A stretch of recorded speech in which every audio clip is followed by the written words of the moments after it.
Hey, what's up, good people? Welcome to the FiredUp KC show. It's your host, Zeke. Man, I'm excited for another episode. It's about to be fire. You already know. We ain't playing. And you know, FiredUp KC is a show where you get the top leaders, entrepreneurs in Kansas City. And today, I have another legend with me. He is pretty extraordinary. With me here today is Mr. Joshua Okorie. How you doing? Man, I'm doing all right. Pretty pumped about this, man. I've been looking forward to it. Excited to have you here. For those who do not know, Mr. Joshua, he is the founder and CEO of Okorie Consultant, which is basically a tech/engineering consulting company here in Kansas City. And we're going to get right into it because he has so much stuff that he's doing. But welcome to the show. Thanks, welcome man. To the show. Hey, I love it, man. This is great. How you been? Man, I'm doing all right. You know how it is. Just keep working and trying to keep busy and pumping things up and trying to make decisions, which I hate doing, by the way. But but yeah, we're doing great. Good to have you on. How did you get the name Cardion? That's a very interesting name. Very weird name. So I classify myself between a scale of 1 to 10 nerd. Okay. I probably say 10. Okay. I just woke up one day and I was working a normal job, and I just woke up and I said, I just don't want to do this no more. I want to be out. And I just Codion came out from code and ion. Code is basically for software development. If you're out there, your software, you like to code, that is that. And then ion is like, your basic chemistry and ion. Okay, so basically you brought code and ion into one together. Thing. And that's as simple as that, man. There's nothing crazy fancy about it. It wasn't my grandparents' name or anything like that, so I just came up with it. That's a smart name, by the way. That's a smart name. It makes you think a little bit. Like, what does Codion mean? Yep. It's code and then ion in it. Yep. So at the end of the day, Codion. Chemistry and tech right there, all in one. Anyways. Yep. Can I give us just a background story about who you are and kind of how you got into owning your own company and that process? What was it like for you? What was the story behind that? Obviously, just like everybody else, I'm an immigrant. Obviously, in the US, I originated from Nigeria. I came here for college when I was 17 to Park University here in Kansas City. Park University, okay. Yep. So actually, I was going to go UMKC, but my parents just thought Park was small enough. Yeah. And I would just blend in well, and I was like, yeah, sure, I'll go there. So I graduated from Park, did my master's right after graduation. I worked for a company here in town called Ad Hoc Biometrics. They were the first company to build the first marijuana tracking software. Okay. Then it was called AgriSoft. Okay. So right out of college, I worked for them. It was a great experience. It was good. I was working on software for inventory tracking and also for cannabis management for the state of Colorado. Worked for them. Got bored and went to masters. I did my master's education at Minor State University in North Dakota. Okay. Finished that, and then was going to do my PhD in ISU, but just ended up working there. I went to Iowa and just like, okay, I'm just going to start working. And then I started working there as a software engineer, working on .NET technologies, everything with Microsoft product. And I did internship with Microsoft. Got my MVP with Microsoft as a certification for a software developer. Wow, okay. And then I just basically keep doing it until one day I woke up and I'm like, don't want to work for anybody anymore. Wow. If you're from Des Moines, you know a company called Interlock. It's a company that when you have DUI, they have to put a breathalyzer system in your vehicle. Okay. And then you basically have to blow in to start. So I basically helped them redesign that software. It was an old legacy system. Okay. And I was woke up one day, great company, everything about it was good, but I just didn't like the whole 9 to 5 anymore. I was going to do something different. So I took a hit. Got broke, everything, think about it, all the big story about the big professional speakers, not professional speakers, like basically motivational speakers, I got broke. No, it happened, real. Yeah. Leaving your job, trying to find a way out, trying to figure something. I was like 23 then, or 24, something like that.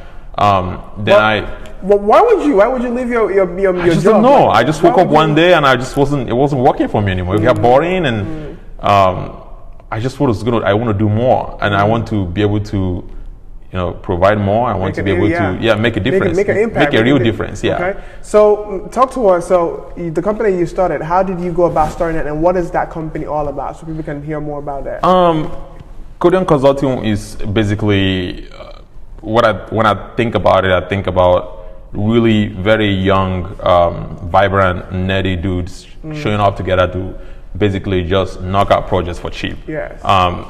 It's all started like that. It was an idea of coming together, building a platform where I can basically network with other software engineers, get them involved on basically coming in to help me work on projects and meet clients. And I don't mean building website for people in WordPress. I mean building real software. Yes. And then it evolved to basically, having to have projects revolving, have clients relying on you, and actually doing honest business and honest work. Obviously, we're not there yet where we say, oh my God, we make a lot of money, but still, we're in a development stage where we know that we can actually see the light, and we can see very clearly, because now we've basically invest so much, losing everything and trying to find a way to, come back to something. So starting this company, what was the conversation that was going in your head, knowing that you are not from the U.S. and you're an entrepreneur who wants to start? Did you start in Iowa or in Kansas City? So I started in Kansas City, and then I realized that I have had a good mentorship program in Iowa, and then I've actually built up a very good portfolio. And then I figured, okay, since now I have clients in Kansas, I have a lot of clients in Kansas actually, but I would say Iowa, basically, if you go there and mention, the clients, people that know me, and you mention the name of the company or my name, they will associate me to some certain kind of people. And actually, I think that's where everything took off for me in terms of like, as a Nigerian person doing stuff in the US, there's this stigma, right? Especially when you do software engineering, you can see company information, you can see a lot of people's information and stuff like that. You've got to go past that stigma of like saying, okay, I can do honest work. You have to trust me. I can come in here and if I say I'm going to do something, I'll do it, because like you have to just trust me. I think when you develop that, cross through that stigma in the software industry world and working with clients and being an African and being Nigerian, I have stigmatism of like fraud and all this crazy stuff. You will just be fine. You just have to go through that big stigma, which obviously we cause for ourselves. But, that's just it. We just have to get through that, and then everything will be fine. So basically, did you get the Nigerian Prince thing when you were starting out? Oh man, you know how it is. Yeah, we always have that. At this point, you gotta just joke about it. It's like, oh yeah, sure, yeah, gosh, man, I have 20 wives. What do you think? But like, you just have to do it, man. You just have to flow with it, and flow through the process, and people just take it too sensitive. I don't. People that know me very well, they just joke about it. I'm like, man, you got those emails? So I do, man. I just go with the conversation until they get tired and let me be. But yeah, you just have to. That's one of the challenges about being a Nigerian person in the industry, where you actually have a lot of light on you. So now, how long have you been running your company for? 5 years now. 5 years now. Yes, if I recall correctly. Now, when you started, what was the conversation within your family, your friend group? What was that like, leaving your big job to go find work? Oh man, everyone was like, dude, you're stupid. You're just walking away from work, and you're gonna take a hit. And quite frankly, they were right. My biggest theory and philosophy is, if you're not willing to take any risk, you're not willing to gain. I just took the risk.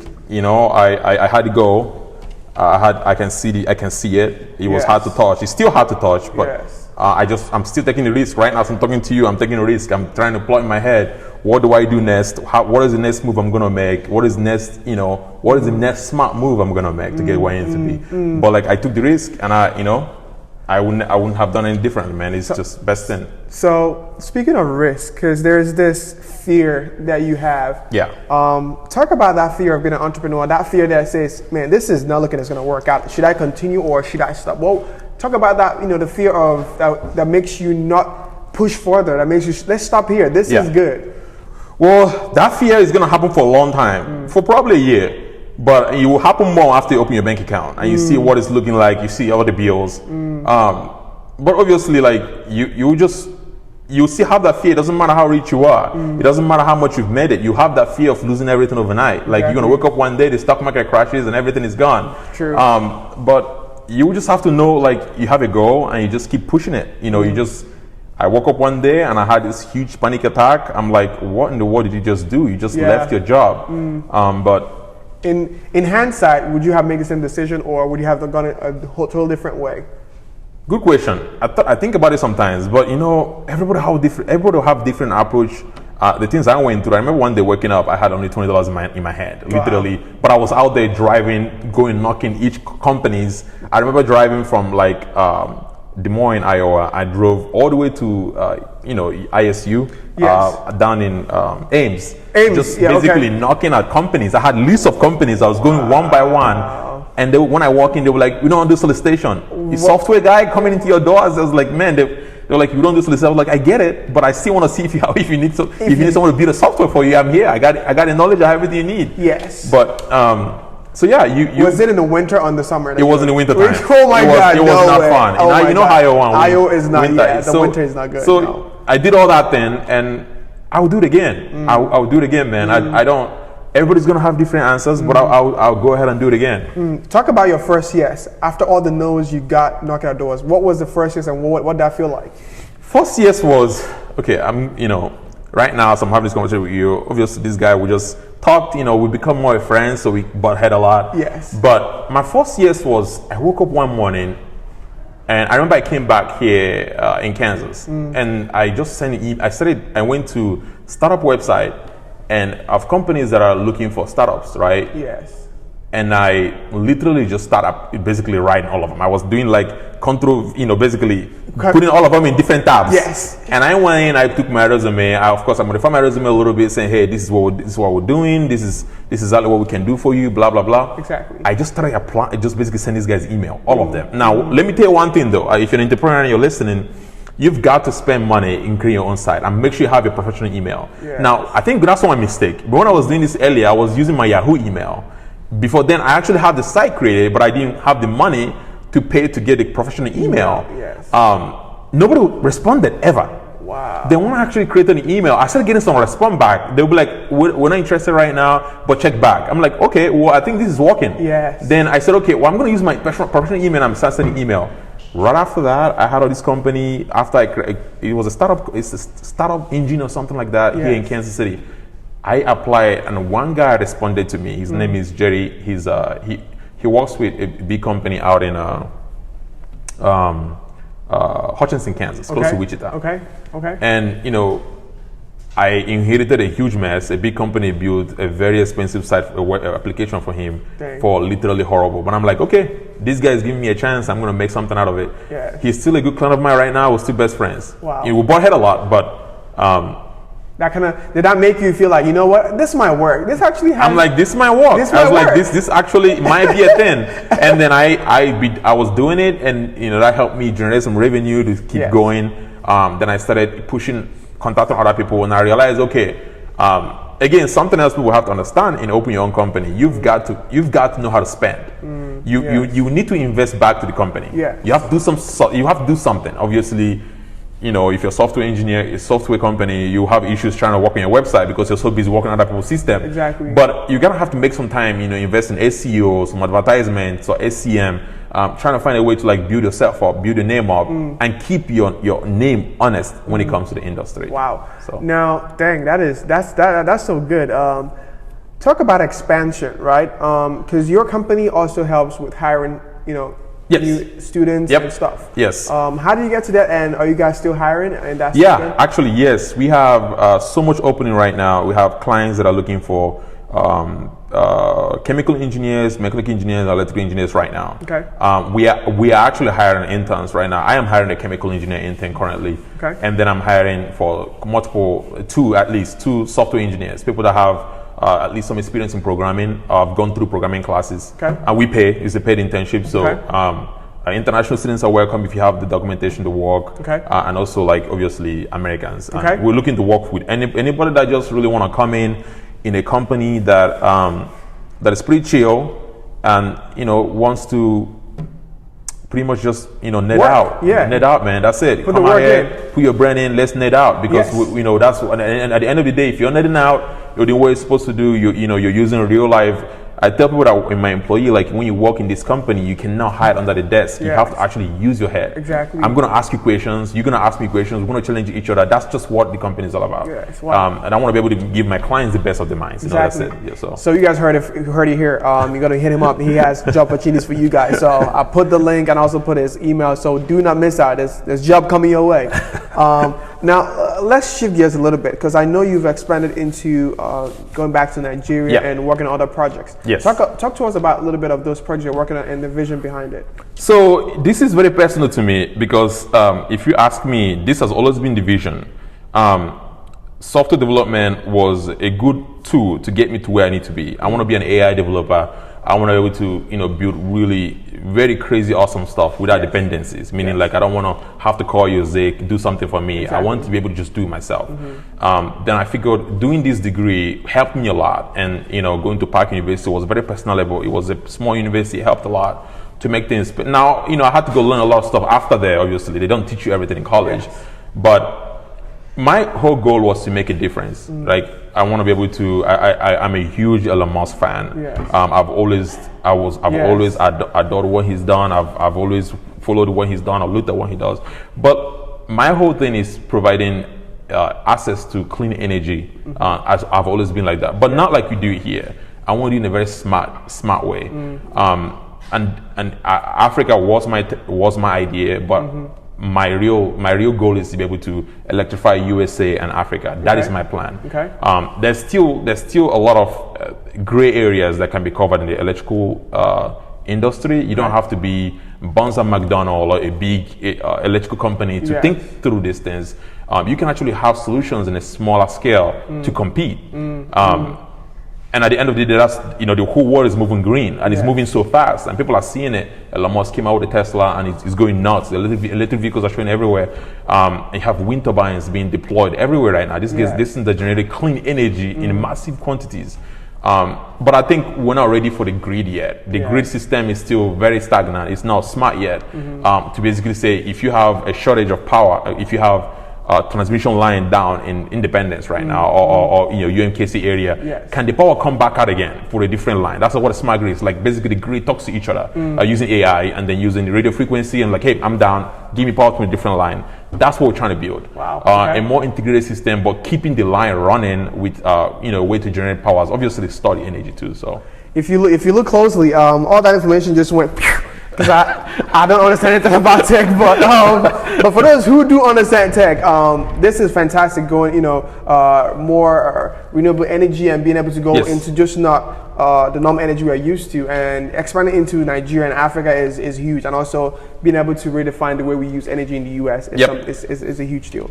Now, going on to the entrepreneur and the vision behind your company, where do you see yourself going with what you're working on right now and where you want to get to?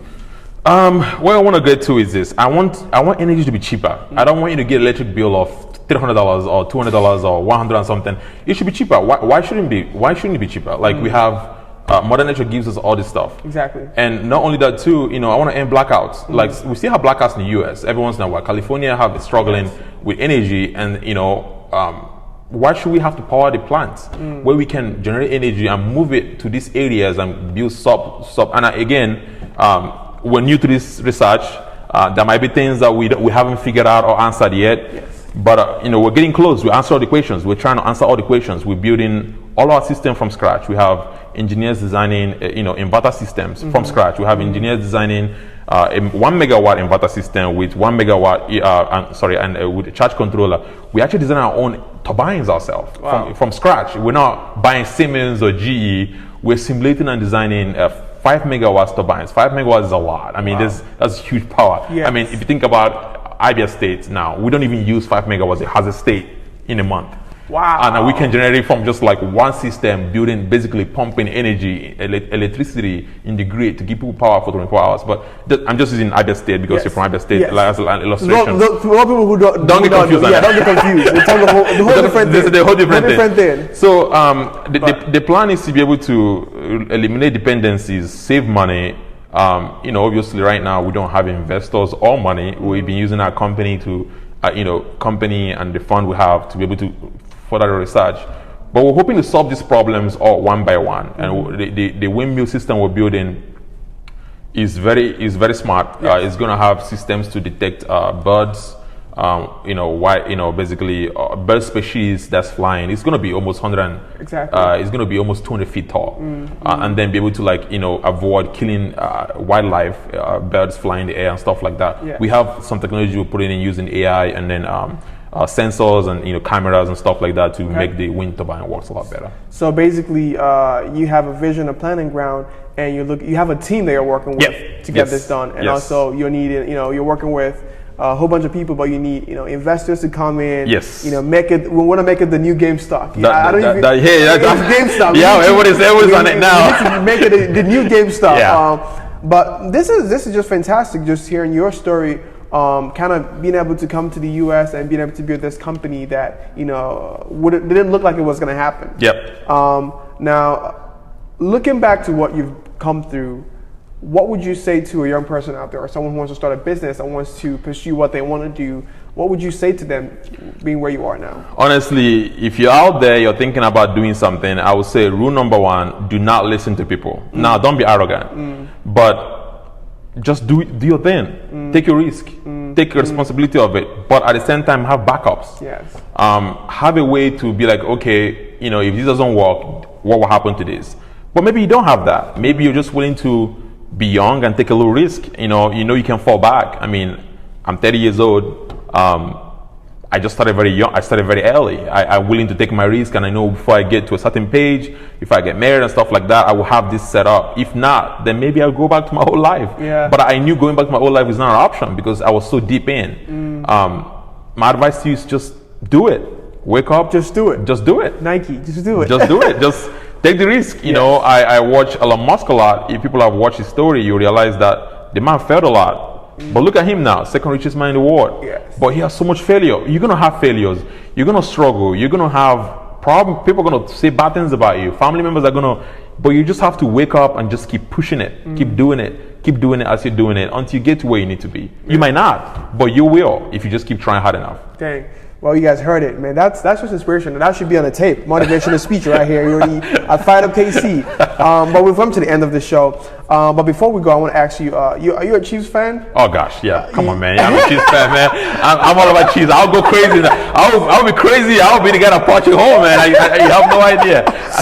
When I came to the US, I didn't like football at all. I'm a Manchester United fan. Yes. For people that watch soccer in Europe and also Africa, but. Man, I watch your football. I was like, what in the world is going on? I'm gonna have to learn this thing. Yes. Since then, man, I'm a crazy fan. Yes, I'm a crazy fan. We're going to the Super Bowl. You already know. So man, we're all about it. Running back to back to back. Yeah, let's get it, man. Let's get it. Man, I'm excited. So, how can people get in touch with you? Website, email? If someone wants to reach out to you to see what you got going on? Yeah, obviously, we are looking for people that want to come in.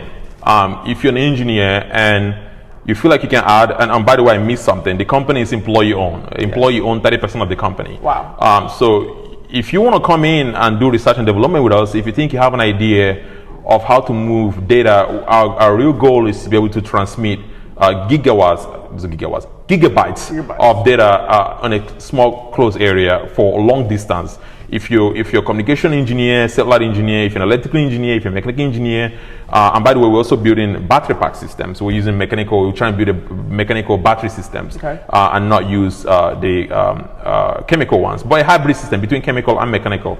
But we're trying to build battery systems. If you're out there and you're curious and you're in college, it doesn't matter where you are, juniors, freshmen, whatever you are, give me a call. Yes. Let's talk. I mean, come in and help. We have a lot of really our motto in this company is net out. You come in, you net out. If you want to, and your innovation is not going to go to waste because you're going to be part of the company, and everything is going to be, of course, legalized, and everything your ideas are going to go into good news. So whoever is out there, if you're thinking about like, okay, I have what it takes, even if you don't have what it takes, but you have some ideas and you've been thinking around with stuff when you're little and you're exposed to these little things and these technologies, give me a call. Let's talk. I'm going to be willing to talk to you. Sweet. So email, what's your email number, website? Yep. Anyone. Email is joshua@codionconsulting.com. Okay. The website is codionconsulting.com, KODION, consulting.com. Phone number is in it too. Just call when you get to contact us. Just call the US number, not the Chinese number or the Nigerian number. If you got the US number, it will come to me. Most definitely. Well, thank you for coming on this show. we have this new section where we do a little bit fun thing where I play some music, and we get to move a little bit. Okay. But you guys should definitely watch this because this is the most fun part of the show. Oh, this I'm gonna embarrass myself. But hey, do not forget to subscribe. FiredUp KC on YouTube. Go to Instagram. Follow us on Instagram, and also go to Roku at Kim Young TV on Roku to watch on Roku. Do not miss out. But thank us for tuning in today. But right now we're about to get some beats on, and we gotta get Joshua to do us some moves. So let's see what moves oh, this is gonna be embarrassing, man. Yeah, Fino on your highway. Here is the highway. Omaka highway. Shalom na highway. Oh, I'm no highway. To be on a highway. Man, the trouble, whatever.